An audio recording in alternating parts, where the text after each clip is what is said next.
నమస్తే myself Sarasija welcome to My3 News ముందుగా headlines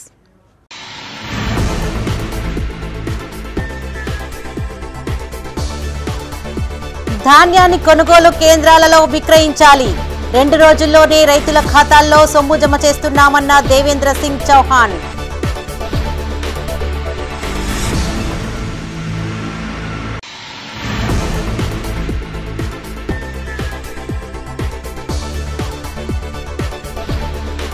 మాదక ద్రవ్యాలకు యువత బానిస కావద్దు పోలీసు శాఖ ఆధ్వర్యంలో అవగాహన కార్యక్రమాలు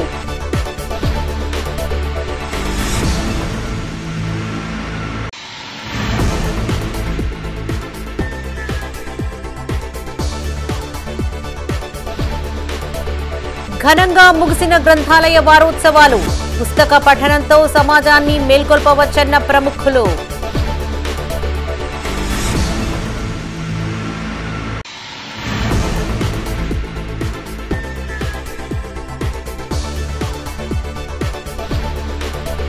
న్యూమోనియా వ్యాధిగ్రస్తుడిని రక్షించిన యశోద వైద్యులు అత్యాధునిక టెక్నాలజీ వైద్యంతో రోగి ప్రాణాలు కాపాడిన వైనం.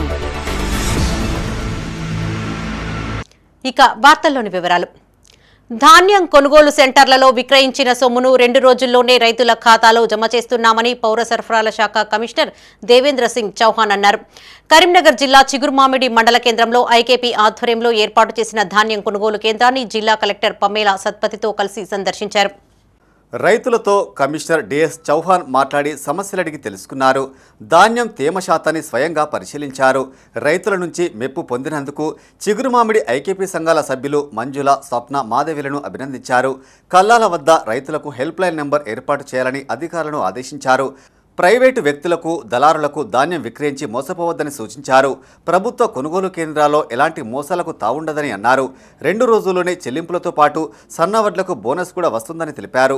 పచ్చిగా ఉన్న ధాన్యాన్ని కోయవద్దని, ధాన్యాన్ని పలుచగా ఆరబెట్టాలన్నారు.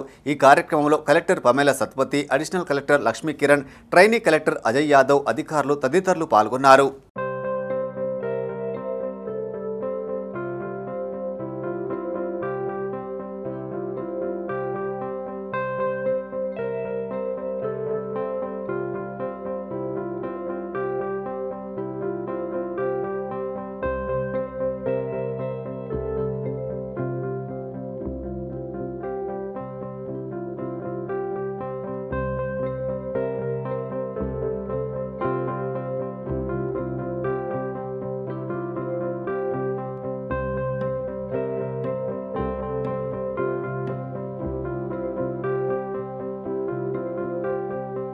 పరిశుద్ధమైన ఆహార పదార్థాలను అందించడమే లక్ష్యంగా ఇంటిగ్రేటెడ్ మార్కెట్లను ఏర్పాటు చేస్తున్నామని మేయర్ సునీల్ రావు అన్నారు.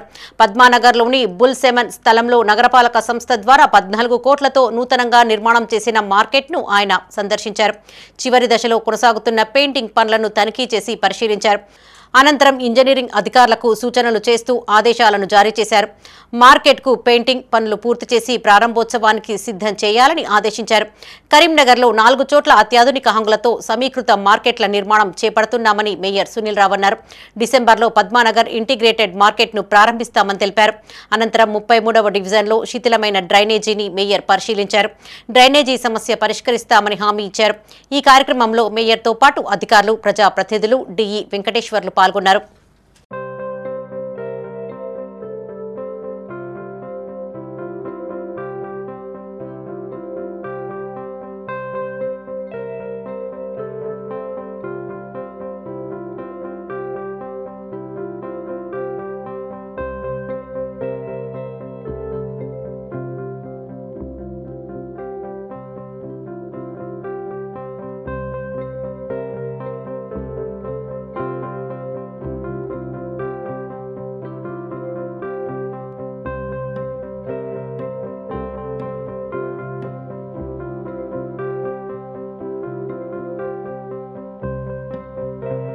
యువత మాదక ద్రవ్యాలకు బానిసై భవిష్యత్తును పాడు చేసుకోవద్దని ఏసీపీ మాధవి అన్నారు. కరీంనగర్లోని కిమ్స్ డిగ్రీ కళాశాలలో, కాలేజీలో కమిషనరేట్ పోలీసుల ఆధ్వర్యంలో గంజాయి, మాదక ద్రవ్యాల నిర్మూలనపై అవగాహన సదస్సు నిర్వహించారు. ఈ కార్యక్రమానికి ఏసీపీ మాధవి, కిమ్స్ విద్యాసంస్థల వైస్ చైర్మన్ సాకేత్ రామారావు పాల్గొన్నారు. విద్యార్థులు యువత తాత్కాలిక ఆనందం కోసం చెడు వ్యసనాలకు బానిసై జీవితాన్ని నాశనం చేసుకోవద్దని మాధవి అన్నారు. కొందరు విద్యార్థులు మత్తుకు బానిసై బంగారు భవిష్యత్తును రోడ్డు పాలు చేస్తున్నారని ఆవేదన వ్యక్తం చేశారు. ఎవరైనా గంజాయికి లేదా మాదక ద్రవ్యాలకు అలవాటు పడినట్లయితే వెంటనే డయల్ 100కి ఫోన్ చేసి సమాచారం ఇవ్వాలని కోరారు.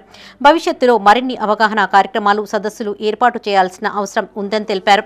ఈ కార్యక్రమంలో ACP Madhavi, CI Sarilal, one town CI Koteshwar, SI రాజన్నతో పాటు కిమ్స్ విద్యా సంస్థల vice chairman Saketha Rama Rao, principals Arjun Rao, Anupa Reddy, అధ్యాపకులు, విద్యార్థులు పాల్గొన్నారు.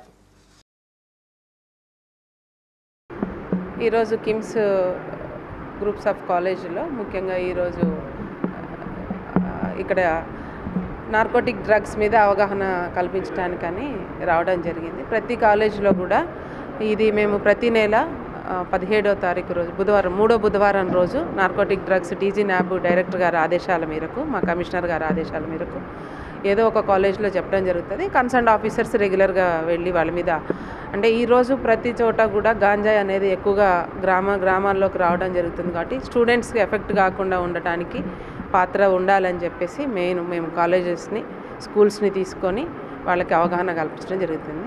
ఈరోజు ఇక్కడ దాని మీద అవగాహన సదస్సు కోసం రావడం. Thank you. మన కిమ్స్ డిగ్రీ అండ్ పీజీ కళాశాలలో డ్రగ్స్ గురించి అవగాహన సదస్సు నిర్వహించడం జరిగింది. ఈ కార్యక్రమంలో భాగంగా మన కేసీపీ గారు, మాధవి గారు అండ్ మరియు సిఐ గారు అండ్ ఎస్ఐ గారు పాల్గొనడం జరిగింది. వాళ్ళకి ఇప్పుడు స్టూడెంట్స్ మనకు తెలిసిందేమనగా మన సొసైటీ లోపల ఈ చాలా ఆకృత్యాలు జరగడం జరుగుతుంది. దానిలో మనకి మెయిన్గా గంజాయి తాగడం వల్ల, ఆల్కహాల్ తాగడం వల్ల, ఇతరత్ర డ్రగ్స్ తీసుకోవడం వల్ల వాళ్ళకి చాలా ప్రాబ్లమ్స్, అడిక్ట్ అయిపోయి బయట ఫ్యామిలీస్ ఎఫెక్ట్ అవ్వడం జరుగుతుంది. వాళ్ళు ఎఫెక్ట్ అవుతున్నారు. వాళ్ళ హెల్త్ పరంగా కూడా చాలా డిసడ్వాంటేజెస్ ఉండడం జరుగుతుంది. సో ఇవన్నీ మన డ్రగ్స్ తీసుకోకుండా ఎలాంటి జాగ్రత్తలు తీసుకోవాలని ఇవాళ వాళ్ళందరూ స్టూడెంట్స్ని ట్రైన్ చేయడం జరిగింది.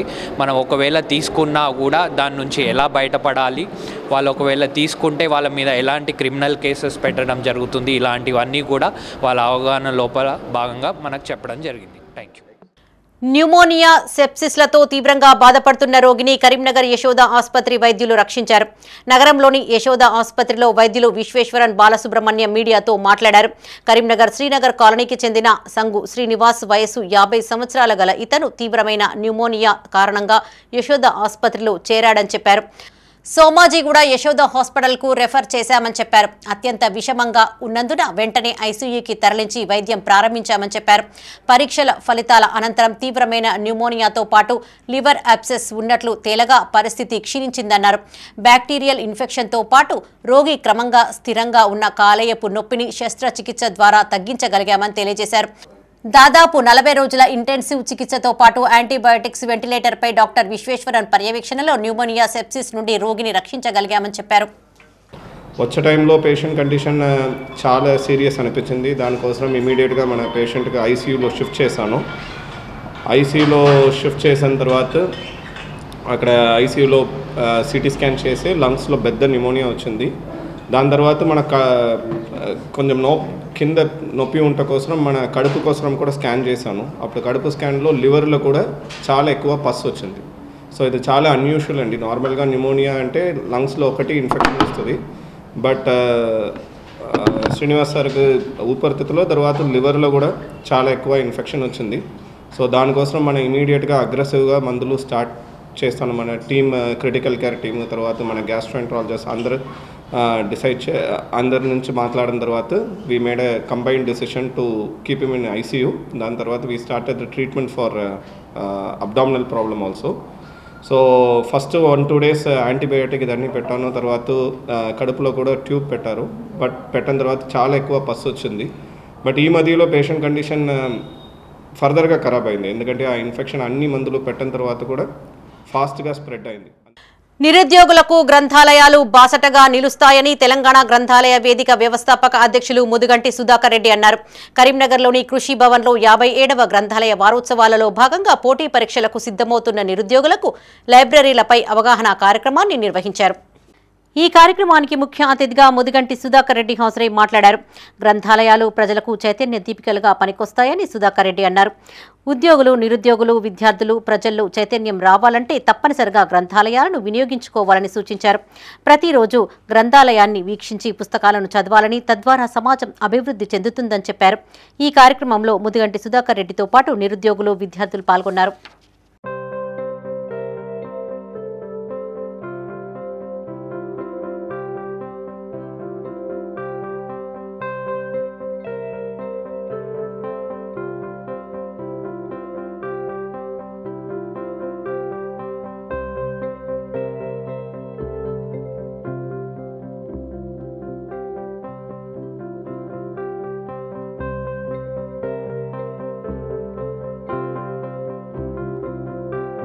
వరంగల్ సభ విజయోత్సవ సభగా లేదని కాంగ్రెస్ పార్టీ సభగా ఉందని జిల్లా బీఆర్ఎస్ అధ్యక్షుడు జీవీ రామకృష్ణారావు అన్నారు.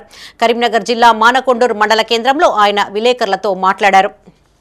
కాళోజీ నారాయణరావు, ఇందిరాగాంధీ మహనీయుల గురించి కనీసం 7 నిమిషాలు మాట్లాడలేని సీఎం రేవంత్ రెడ్డి 34 నిమిషాలు మాట్లాడితే అందులో 22 నిమిషాలలో కేసీఆర్ను తిట్టారని అన్నారు.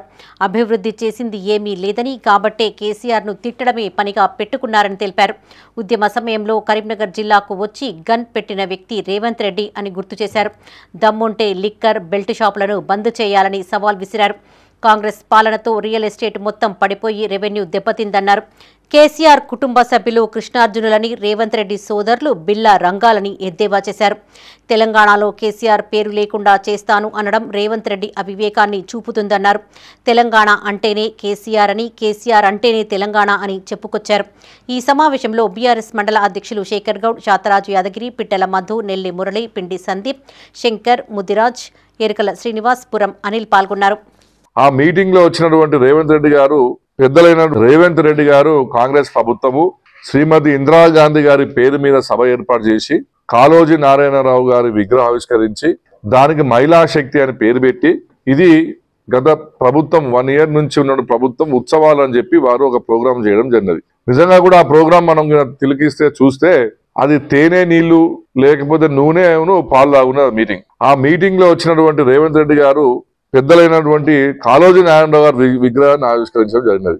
కాళోజీ నారాయణరావు గారు తన జీవితం అంతా కూడా తెలంగాణ సానుకూలంగా తన కవిత్వాలు రాసిండు. తెలంగాణ రాష్ట్ర ఏర్పాటు కోసం తన పెన్నుకి పదన పెట్టిన వ్యక్తి. తను ఒక పద్యం చెప్పిండు ఆ రోజు, ప్రాంతేతడు మోసం చేస్తే ప్రాంతం అవతల తరుగుకొట్టాలి, ప్రాంతం వాడు మోసం చేస్తే ప్రాంతంలో పాత పెట్టాలని చెప్పిండు. ఆ రోజు రేవంత్ రెడ్డి గారిని ఉద్దేశించి ఎన్నడో వెనకడ ఒక పద్యం రాసుంటాడు మన కాళోజీ నారాయణరావు గారు. వాడిండు. ఆ సభ పెట్టింది ఇందిరాగాంధీ గారి గురించి మాట్లాడడానిక, కేసీఆర్ గారు తిట్టడానిక, మీ పథకాలు అమలు చేసే విషయం చెప్పడానిక? రేవంత్ రెడ్డి గారు ఎందుకు మాట్లాడలేకపోయారంటే వారు చేసింది ఏమీ లేదు కాబట్టి.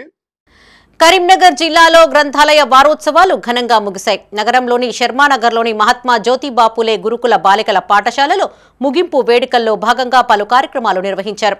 ముఖ్య అతిథిగా పాఠశాల ప్రధాన ఉపాధ్యాయులు కట్టా వేణుగోపాల్ హాజరై విద్యార్థులను ఉద్దేశించి ప్రసంగించారు. మొదటగా పాఠశాల ఆవరణలో ఏర్పాటు చేసిన సరస్వతీమాత గ్రంథాలయ పితామహుడు ఎస్ఆర్ రఘునాథన్ చిత్రపటాలకు పూలమాలలతో నివాళులర్పించారు. జ్యోతి ప్రజ్వలనతో పుస్తక ప్రదర్శన ప్రారంభించారు. విద్యార్థులు ఏర్పాటు చేసిన పుస్తక ప్రదర్శనను తిలకించి పుస్తకాలకు సంబంధించిన వివరాలను విద్యార్థుల నుండి అడిగి తెలుసుకున్నారు. వారోత్సవాలలో భాగంగా విద్యార్థులకు నిర్వహించిన పలు పోటీల్లో విజేతలకు బహుమతులను ప్రదానం చేశారు. జాతీయ గ్రంథాలయ వారోత్సవాలను పురస్కరించుకుని తమ పాఠశాలలో వారం రోజుల పాటు వివిధ కార్యక్రమాలను నిర్వహించామని ప్రిన్సిపల్ కట్టా వేణుగోపాల్ అన్నారు. పుస్తక పఠనం ద్వారా విద్యుత్తో పాటు విజ్ఞానం సమకూరుతుందని, ముఖ్యంగా పోటీ పరీక్షలకు సన్నద్ధమయ్యే విద్యార్థులకు గ్రంథాలయాలు ఎంతో ఉపయోగకరంగా ఉంటాయని చెప్పారు. ఈ కార్యక్రమంలో పాఠశాల ప్రిన్సిపల్ కట్టా వేణుగోపాల్తో పాటు లైబ్రరియన్ శ్రీలత, డిడబ్ల్యూఓ ఉమాదేవి, ఉపాధ్యాయులు అనూష, మహాలక్ష్మి, వనిత, అనిత, సంపూర్ణ, జ్యోతి, ప్రశాంతి, సంధ్య, శారద, శృతి, ఉపాధ్యాయులు తదితరులు పాల్గొన్నారు. జాతీయ గ్రంథాలయ వారోత్సవాల సందర్భాన్ని పురస్కరించుకొని 14 నవంబర్ నుండి ఈ రోజు వరకు ప్రతిరోజు రోజొక కార్యక్రమం చొప్పున మా పాఠశాలలో నిర్వహించుకోవడం జరిగింది. మరి పుస్తక పఠనం వల్ల ఎంతో విజ్ఞానం వస్తున్న విషయం మనకు అందరికీ తెలిసిన విషయమే. ఎంతోమంది విద్యార్థులు అన్ని పుస్తకాలు కొనుక్కోలేని పరిస్థితుల్లో ఉంటుంది కాబట్టి మనకు అందుబాటులో ఉన్నటువంటి గ్రంథాలయానికి వెళ్ళి చదువుకొని ఎన్నో కాంపిటీషన్స్ ఎగ్జామ్స్ రాసి మరి ఎంతో మంచి మంచి ఉద్యోగాలు చేపట్టాలంటే ఎంతో విజ్ఞానాన్ని సంపాదించవలసినటువంటి అవసరం ఉంటుంది. ఇందుకు గాను మనకు మండల స్థాయిలో కానీ జిల్లా స్థాయిలో కానీ కేంద్ర స్థాయిలో కానీ ఎన్నో గ్రంథాలయాలు ఏర్పాటు చేసుకోవడం జరిగింది. వివిధ ప్రభుత్వాల వలన మనకు ఎన్నో గ్రంథాలయాలు ఉద్భవించి మరి పేద ప్రజలకు కానీ విద్యార్థులకు కానీ విద్యా విజ్ఞానాన్ని అందించుకోవడానికి కోసం మనకు లభ్యంగా ఉన్నాయి. నవంబర్ 25వ తేదీన హైదరాబాద్లో తలపెట్టిన బీసీల సమరభేరిని విజయవంతం చేయాలని రాష్ట్ర బీసీ సంక్షేమ సంఘ వర్కింగ్ ప్రెసిడెంట్ నీలం వెంకటేష్, ప్రధాన కార్యదర్శి నందగోపాల్ అన్నారు. కరీంనగర్లోని ప్రెస్ భవన్లో సమరభేరికి సంబంధించిన కరపత్రాలను విడుదల చేశారు. అనంతరం మీడియాతో జిల్లా అధ్యక్షులు నర్సింగోజు శ్రీనివాస్తో కలిసి మాట్లాడారు. ప్రజాస్వామ్య దేశంలో 2650 పైచిలుకు బీసీ కులాలు ఉన్నాయని, పార్లమెంట్ అసెంబ్లీ మెట్లు ఎక్కని కులాలు దాదాపు 2400 పైచిలుకు కులాలు ఉన్నాయని నీలం వెంకటేష్ అన్నారు. దేశంలో 56% పైగా ఉన్న బీసీలకు పార్లమెంట్లో బీసీ బిల్లు ప్రవేశపెట్టి చట్టసభల్లో బీసీలకు 50% రిజర్వేషన్ కల్పించాలని డిమాండ్ చేశారు. అప్పుడే వెనుకబడిన కులాలకు పార్లమెంట్ అసెంబ్లీలలో అడుగుపెట్టే అవకాశం లభిస్తుందన్నారు. ఈ సమావేశంలో బీసీ సంక్షేమ సంఘం రాష్ట్ర ప్రధాన కార్యదర్శి చిగుర్ల శ్రీనివాస్, బీసీ సంఘం రాష్ట్ర కార్యదర్శిగా ఎడ్ల ఉమా మహేశ్వర్, రక్షక దళం చైర్మన్ ఉదయ్, జిల్లా అధ్యక్షులు నర్సింగోజు శ్రీనివాస్, ప్రసాద్, పయ్యాపుల మహేష్, మహిళా అధ్యక్షురాలు గుంటి స్వరూప, రాష్ట్ర ప్రధాన కార్యదర్శి ఆవరు లత, బీసీ సంఘం నాయకులు తదితరులు పాల్గొన్నారు. కులాలు ఉంటే ఇలా ఎన్ని కులాలు అసెంబ్లీ మెట్లు ఎక్కినాయి, ఎన్ని కులాలు ఇలా పార్లమెంట్లో ఎమ్మెల్యేలుగా ఎంపీలుగా ఉన్నారు, రాజ్యసభ సభ్యులుగా ఉన్నారు. ఒకసారి కేంద్ర ప్రభుత్వం ఆలోచన చేయాలి. ఇలా బిచ్చటన చేసే కులాలు చాలా వేల సంఖ్యలో ఇలా వాళ్ళ కులం ఏదో కూడా తెలియలేనటువంటి స్థితి, వాళ్ళు బట్ట కూడా వేసుకోలేనటువంటి స్థితి, హీనమైనటువంటి స్థితిలో బీసీ కులాలు ఉన్నాయి. కాబట్టి బీసీల యొక్క కులగణన చేపడితేనే కులాల వారీగా లెక్కలు తీసినప్పుడు మాత్రమే బీసీలకు తగిన ప్రతిఫలం దొరుకుతుంది అని చెప్పి ఈ కేంద్ర ప్రభుత్వాన్ని డిమాండ్ చేస్తున్నాం. అదేవిధంగా చెప్పాం, క్రిమిలేర్ విధానం ఎత్తివేయాలని చెప్పి ఇప్పటి వరకు కూడా ఏ కులానికి లేదు. ఏ ఎస్సీ ఎస్టీ మైనార్టీలకు ఓసీలకు కూడా లేని క్రిమిలేర్ ఇలా బీసీలకే ఎందుకు పెట్టిండ్రు అని చెప్పి నేను ప్రశ్నిస్తున్నా. అరే ఇలా బీసీలు ఒక కండక్టర్, అటెండర్, జూనియర్ అసిస్టెంట్, ఒక సీనియర్ అసిస్టెంట్ అయితే కూడా ఈ కేంద్ర ప్రభుత్వాలు ఓర్వలేకపోతున్నారా? అగ్రకులాలు ఓర్వలేకపోతున్నారా? క్రిమిలేర్ విధానం ఎత్తేసి ఆ పిల్లలు చదువుకోకుండా 8 లక్షలు ఒక కట్ ఆఫ్ పెట్టి ఇలా పిల్లలకు ఎలాంటి సంక్షేమ పథకాలు అందకుండా అడ్డుపడడానికి కేంద్ర ప్రభుత్వం యొక్క లక్ష్యం ఏంటి? అగ్రకులాల యొక్క ఆలోచన ఏంది? వెనుకబాటు ఇంకా కూడా ఇంకెన్నాళ్ళనే ఉద్దేశంతో సమరభేరి మోగిస్తూ ఉంది. ఇప్పటికి కూడా కొన్ని ప్రభుత్వాలు మేల్కొన్నాయి బీసీల పట్ల. ఇవాళ కులగణన కూడా ఇవాళ కాంగ్రెస్ పార్టీ చేపట్టడం సంతోషకరం. అట్లాగే కేంద్రంలో కూడా మాకు బీసీలకు ఇవాళ జరుగుతున్నటువంటి అన్యాయాలు చాలా ఉన్నాయి. 76 సంవత్సరాలు అవుతుంది స్వతంత్రం వచ్చి కూడా ఇప్పటికీ కొన్ని కులాలు వెనుకబాటుతనంగానే ఉన్నాయి. వాళ్ళకి అసలు అసెంబ్లీ, పార్లమెంటు ఎక్కడుందన్నది కూడా తెలియదు. అట్లాంటి కులాలు జీవనోపాధి, చేతి వృత్తులు, కుల వృత్తులు చేసుకొని బతికేటువంటి కులాలు ఉన్నాయి. వారిని అభివృద్ధి పరంగా బయటికి తీసుకొచ్చి వారికి మెరుగైన జీవనం కల్పించే విధంగా ఈ కేంద్ర ప్రభుత్వాలు చొరవ తీసుకోవాలి. కేంద్రంలో ప్రత్యేక మంత్రిత్వ శాఖను వెంటనే ఏర్పాటు చేయాలి. చట్టసభల్లో బీసీలకు 50% రిజర్వేషన్లు కల్పించాలి.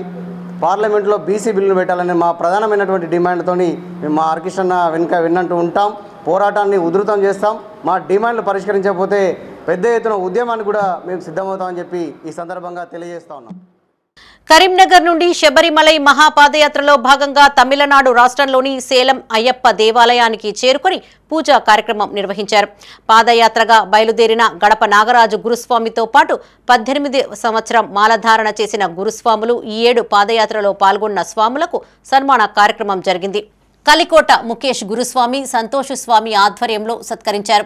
35వ రోజున నామక్కల్ చేరుకోగా కరీంనగర్కు చెందిన గాయత్రి అద్విక పుట్టినరోజు సందర్భంగా కొత్తకొండ శ్రీనివాస్, భరత్, అంజలితో పాటు జగిత్యాలకు చెందిన ప్రతాప్ సింగ్, సురేఖ, విద్య, విశాల్, వీరజ్ అన్నదాన కార్యక్రమాన్ని నిర్వహించారు.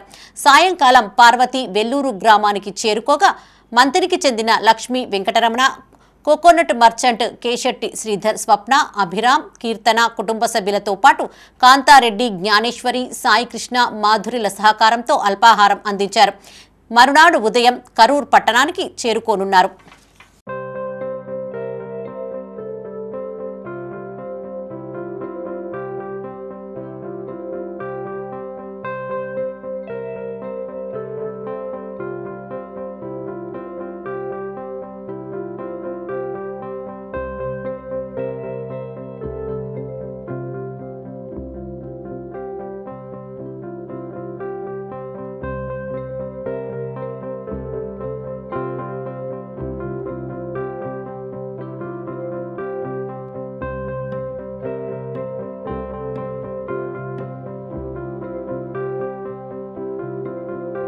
కరీంనగర్ డంపింగ్ యార్డులో చెత్తను బయో మైనింగ్ చేసేందుకు ఏర్పాటు చేసిన కంపోస్ట్ యార్డు మూలన పడింది. ఏళ్లు గడుస్తున్న డంపింగ్ యార్డు కంపోస్టును పట్టించుకున్న నాదుడు కరువయ్యాడు. కోట్లాది రూపాయలు వెచ్చించినా ఫలితం లేకుండా పోయింది. ప్రజల సొమ్ము దుర్వినియోగం అవడం కళ్లకు కట్టినట్లు అగుపిస్తోంది. నిరుపయోగంగా ఉన్న కంపోస్టు యార్డు మిషన్పై మైత్రి ఛానల్ అందిస్తున్న ప్రత్యేక కథనం ఇప్పుడు చూద్దాం.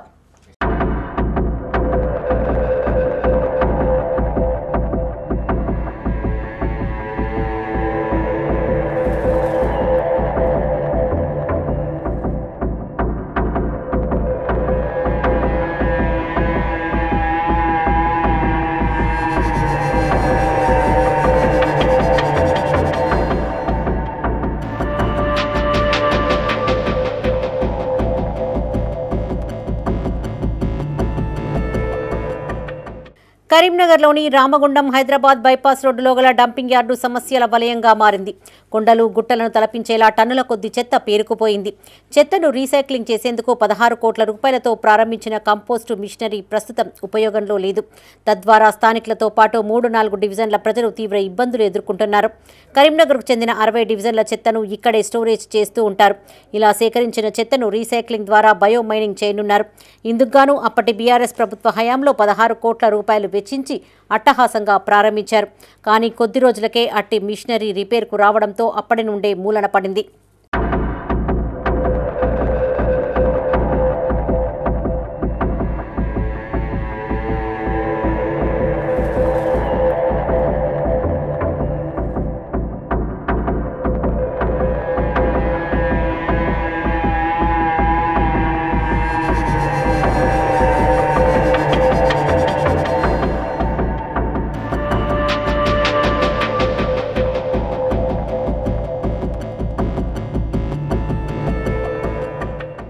అరవై డివిజన్లకు సంబంధించిన చెత్తను ఇక్కడికే తరలిస్తూ ఉంటారని, తరచూ వెలువడే పొగ ద్వారా అనారోగ్యం పాలవుతున్నామని స్థానికులు వాపోయారు.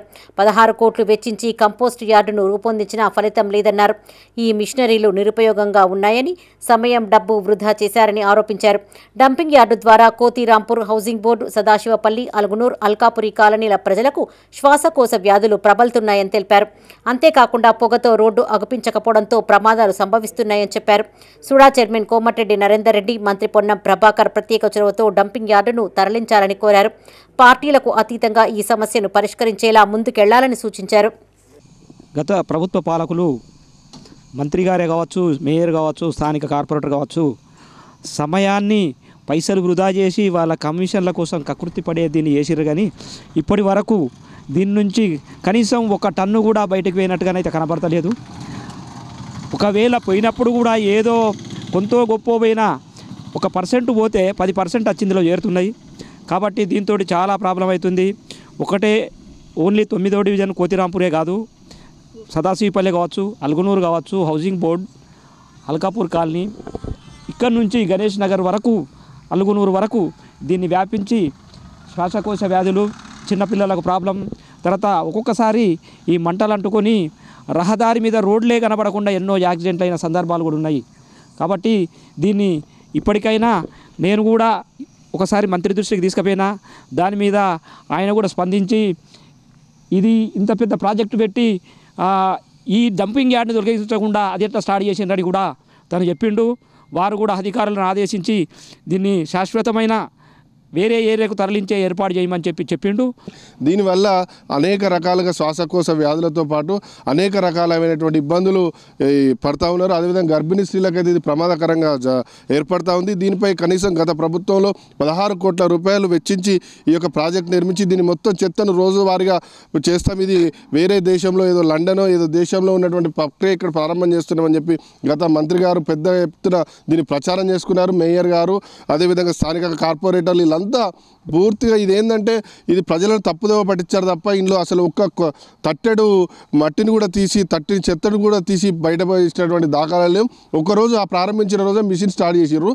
నేను ప్రత్యేకంగా ఇక్కడికి వచ్చి చూసిన ప్రారంభమైన రోజు, మళ్ళీ తెల్లారి ఆ మిషన్ రిపేరింగ్ వచ్చింది, మళ్ళీ అసలు అది పనికే రాలేదు. అంటే ఇటు పక్కన మానే రివర్ ఫ్రంట్ అని చెప్పి అప్పుడు ఉన్నటువంటి ప్రభుత్వ కోట్ల రూపాయలతోటి ఇక్కడ మానే రివర్ ఫ్రంట్ చేసింది. అంటే ఇక్కడ దుర్వాసన ఉంచుకుంటూ అక్కడ మానే రివర్ ఫ్రంట్కి ఎట్లా అనుమతి ఇచ్చారో 3.5 లక్షల టన్నుల చెత్తను తరలించామని మేయర్ సునీల్ రావు అన్నారు. ఆన్లైన్ టెండర్ల ద్వారా ఏజెన్సీకి పనులు అప్పగించామని గుర్తు చేశారు. నెల రోజులుగా బయో మైనింగ్ పనులు నిలిచిపోయాయని చెప్పారు. ఇందుకుగాను సంబంధిత కాంట్రాక్టర్పై క్రమశిక్షణ చర్యలు తీసుకుంటామని తెలిపారు. కరీంనగర్ నగరపాలక సంస్థ స్మార్ట్ సిటీ కార్పొరేషన్ లిమిటెడ్ ద్వారా చాలా ప్రాజెక్టులు చేపట్టడం జరిగింది. చాలా వరకు కంప్లీట్ అయినాయి. ముఖ్యంగా కొనసాగుతున్నటువంటి ప్రాజెక్టుల్లో ఒక ప్రాజెక్టు ఏదైతే డంప్ యార్డు బయోమైనింగ్ ద్వారా క్లియర్ చేసే ప్రాజెక్టు మాత్రం కొంచెం కొనసాగుతూ ఉన్నది. దాదాపుగా మేము 3 నుంచి 3.5 లక్షల టన్నుల చెత్త అక్కడ ఉంది అని అనుకుని ఆలోచన చేసి దాన్ని ఆన్లైన్ టెండర్ ద్వారా పిలిచిన తర్వాత ఏజెన్సీ వాళ్ళు రావడం, ఏజెన్సీకి పనులు అప్పగించడం జరిగింది. ఆ ఏజెన్సీ వారు ఇప్పటివరకు దాదాపుగా మాకున్నటువంటి డిపార్ట్మెంట్ వాళ్ళు మా అధికారులు చెప్పే లెక్కల ప్రకారంగా 1,17,000 మెట్రిక్ టన్నులు వారు మరి బయోమైనింగ్ ప్రాసెస్ చేయడం జరిగిందని చెప్తా ఉన్నారు. దానిలో ఇప్పటికి 80,000 టన్నులకు సంబంధించి పేమెంట్ చేయడం జరిగింది. ఇంకా 37,000 మెట్రిక్ టన్నులకు సంబంధించి పేమెంటు నిలుపుదల చేయడం జరిగింది అని చెప్తా ఉన్నారు. దానికి కూడా మేము జనవరి 2025 వరకు టెండర్ కండిషన్లో ఇచ్చినటువంటి టైం ఉంది అని చెప్పి కూడా వాళ్ళు చెప్తా ఉన్నారు, అధికారులు చెప్తా ఉన్నారు. కాబట్టి గత నెల రోజులు 40 రోజుల నుంచి అక్కడ బయోమైనింగ్ ప్రాసెస్ నిలిపేయడం జరిగింది. వెంటనే కాంట్రాక్టర్కు తగిన నోటీసులు జారీ చేయమని అధికారులు చెప్పడం జరుగుతూ ఉన్నది. అధికారులు కూడా 2-3 రోజుల లోపల నోటీస్ జారీ చేసి అతను అయినటువంటి సరి అయిన ప్రతిస్పందన కనుక లేనట్టయితే వెంటనే అతని మీద శిక్షణ చర్య ఏదైతే డిసిప్లినరీ యాక్షన్ ప్రకారం మీ టెండర్ కాంట్రాక్ట్ నిబంధనల ప్రకారం ఏ విధంగా చర్యలు తీసుకొని ఆ చర్యలు తీసుకొని మరి దాన్ని బయోమైనింగ్ ప్రాసెస్ మళ్ళీ స్టార్ట్ కావడానికి మళ్ళీ ఆన్లైన్ టెండర్ పిలుస్తారా, మళ్ళీ ఇంకో ఏజెన్సీతో చేయిస్తారా అనేది నిర్ణయం తీసుకోవాలని చెప్పి ఆదేశించడం జరిగింది. కోట్లాది రూపాయలతో రూపొందించిన కంపోస్టు యార్డు తిరిగి ఉపయోగంలోకి రావాలని ప్రజలు ఆకాంక్షిస్తున్నారు. లేని ఎడల ఈ డంపింగ్ యార్డును ప్రజాక్షేత్రానికి దూరంగా తరలించాలని కోరుకుంటున్నారు. కొలువులు వదిలేసి వచ్చిన కోట్లు సంపాదించి వచ్చిన రవీందర్ సింగ్ గెలుపు ఖాయమని శాతవాహన జేఏసీ వ్యవస్థాపక చైర్పర్సన్ చెన్నమల్ల చైతన్య అన్నారు. కాళేశ్వరంలో ముక్తేశ్వర స్వామి ఆలయంలో ఎమ్మెల్సీగా రవీందర్ సింగ్ గెలవాలంటూ ప్రత్యేక పూజలు చేశారు. పట్టభద్రుల ఎమ్మెల్సీ ఎన్నికల్లో మొదటి ప్రాధాన్యతగా ఓటు వేసి గెలిపించాలని కోరారు. నిజాయితీ పరుడు, బలుగు, బలహీన వర్గాల ఆశయాజ్యోతి, ₹1 సేవ చేయవచ్చని నిరూపించిన వ్యక్తి రవీందర్ సింగ్ అని కొనియాడారు. ఆయన గెలుపు కోసం అహర్నిశలు శ్రమిస్తామని తెలిపారు. ఈ కార్యక్రమంలో మంత్రి నియోజకవర్గ బీఆర్ఎస్ యూత్ ప్రధాన కార్యదర్శి మేరుగు శేఖర్, మాజీ ఎంపీటీసీ ఆర్ఏ బాపు, బీఆర్ఎస్ నాయకులు పాల్గొన్నారు. కొలువులు వదిలిపెట్టిన కోర్టు సంపాదించి వచ్చిన ప్రజాక్షేత్రంలో ఎల్లకాలం రాజకీయ క్షేత్రంలో ఒక రాజకీయ నాయకునిగా ఉంటూ నిరుపేదల పక్షాన ఉంటూ సేవా కార్యక్రమాలు చేస్తున్నటువంటి మహోన్నతుడు సర్దార్ రవీందర్ సింగ్ గారికి ఆలోచించి మొట్టమొదటి ప్రాధాన్యత ఓటు వేసి భారీ మెజార్టీతో గెలిపించాలని మీ అందరికీ విజ్ఞప్తి చేస్తాను. ప్రజలు ప్రశ్నిస్తారని ముందస్తు అరెస్టు చేయించారని ఎమ్మెల్సీ ఎల్ రమణ, మాజీ ఎమ్మెల్యే సుంకే రవిశంకర్ అన్నారు. బీఆర్ఎస్ కార్యాలయంలో జిల్లా బీఆర్ఎస్ అధ్యక్షులు విద్యాసాగర్, వేములవాడ ఇన్ఛార్జ్ చెల్మెడ లక్ష్మీనరసింహారావు, తుల ఉమ, మాజీ జెడ్పీ చైర్పర్సన్ వసంత మీడియాతో మాట్లాడారు. హామీల అమలు చేతగాక రేవంత్ రెడ్డి ఇష్టానుసారం మాట్లాడుతున్నారని ఆరోపించారు. ఏనాడు జై తెలంగాణ అనని సీఎం రేవంత్ రెడ్డి పేరు లేకుండా చేసేందుకు ప్రజలు సిద్ధమయ్యారని చెప్పారు. కేసీఆర్పై సీఎం చేసిన వ్యాఖ్యలను తీవ్రంగా ఖండిస్తున్నామని తెలిపారు. పరిపాలనా అనుభవం లేని సీఎం రేవంత్ రెడ్డి సంవత్సర పాలనలో ఏం సాధించారని వారోత్సవాలు చేస్తున్నారని ప్రశ్నించారు. హామీలు నెరవేర్చనందున వేములవాడ రాజన్నకు క్షమాపణ చెప్పాలని డిమాండ్ చేశారు. ఈ సమావేశంలో బీఆర్ఎస్ నాయకులు, కార్యకర్తలు పాల్గొన్నారు. తెలంగాణలో గదే మధ్య మీద పథకాల కోసం రేట్లు వేస్తున్నాం, షాపులు వేస్తున్నాం, అన్ని వేస్తున్నాం. ఆ మధ్యతోనే పడతారని చెప్పి పర్సనల్ అటాక్స్ ఎవరి సొంతం వాళ్ళు మద్యం దాటులు, సిగరెట్ దాటులు ఎవరి ఇష్టం వాళ్ళకి. దానికి నువ్వు ఏదో నీతివంతులు లెక్క, నీ నీతి ఏమున్నదో నువ్వు చెప్పుకో. నువ్వు ఎంత నీతివంతులు, నువ్వు నీ చరిత్ర తీస్తే ఏర్పడదా? రోడ్ల మీద తిరిగి బతుకుని నువ్వు ఇలా మాట్లాడి ఇలా చేసేటటువంటి ఒక తెలంగాణ రాష్ట్రంలో ఆనాడు నువ్వు ఉండి తెలంగాణ కోసం ఒక్కనాడు కూడా జై తెలంగాణ జెండా పట్టుకోలేదు, చేయను. నువ్వు తెలంగాణ తెచ్చిన ముఖ్యమంత్రిని పట్టుకొని ఇలా నీ నోటికి వచ్చిన మాటలు మాట్లాడుతున్నావు. దాన్ని మేము జగిత్యాల జిల్లా తరఫున, జిల్లా ప్రజల తరఫున, పార్టీ తరఫున మేము ఖండిస్తున్నాం. జాతీయ స్థాయిలో ఉద్యమం నిర్మించి పార్లమెంట్లో చట్టాన్ని చేయించి తెలంగాణ సాధించిన తెలంగాణలో పునర్నిర్మాణ కార్యక్రమాల పేరు మీద కాళేశ్వరం లాంటి అద్భుతమైనటువంటి కట్టడాలను, మిషన్ భగీరథ లాంటి త్రాగునీటి సౌకర్యాన్ని, పరిపాలన సంస్కరణలను హైదరాబాద్ నగరంలో ఇవాళ ఒక చారిత్రకమైనటువంటి హైదరాబాద్ నగరానికి మరింత ముందుకెళ్లే విధంగా రాష్ట్ర సచివాలయం కానీ అదేవిధంగా అమరవీరుల అమరజ్యోతి కార్యక్రమమే కానీ అనేకమైన కార్యక్రమాలతో భారతదేశంలో ఉండేటువంటి అందరి దృష్టి ఆకర్షించిన విధంగా పరిపాలన చేసి చూపించింది. తెలంగాణ సీఎం అసమర్థ సీఎం, సాధారణకి మాటలు ఎక్కువ, బూతులు ఎక్కువ, మాట్లాడితే బూతులు వస్తాయి. సాధారణుడు ఏం చేస్తాడు, ఏదైనా కొట్టాడుకోవాలని ఏదైనా పని చేయాలన్నా కూడా వాళ్ళ నోట్లో బూతులు వస్తాయి. కొట్టాడ సాధారణుడికి బూతులు వస్తాయి. గట్లనే ఇవాళ రేవంత్ రెడ్డి ప్రజా సంక్షేమం ఇవాళ గత పోయిన ఇదే నవంబర్ మాసంలో మరి ఏకకాలంలో రుణమాఫీ అన్నట్టు ఇప్పటి వరకు రుణమాఫీ. రైతు భరోసా ఇప్పుడు రైతు బంధు ఇప్పుడు కేసీఆర్ గారు ఇచ్చేది 10,000 తీసుకుంటే మా సర్కార్ని గెలిపియండి 15,000 ఇస్తానన్నాడు. ఇప్పుడు కేసీఆర్ గారు కళ్యాణ లక్ష్మి 1,00,000 రూపాయలు ఇస్తే మమ్మల్ని గెలిపియండి, మేము తులం బంగారం అడిషనల్గా ఇస్తామని చెప్పింది. ఒక్కటన్నా మీ ప్రభుత్వం వచ్చినాక 11 నెలల ఒక్క సంక్షేమ పథకం అన్న నువ్వు చెప్పింది జరిగిందా? ఇవి ఈ బులెటిన్ విశేషాలు. మరిన్ని తాజా వార్తలతో మరో బులెటిన్లో మళ్ళీ కలుసుకుందాం. అప్డేట్స్ కోసం చూస్తూనే ఉండండి మైత్రి న్యూస్. మేము లోకల్, మా అడ్డా కరీంనగర్. Sign out, Sarasija.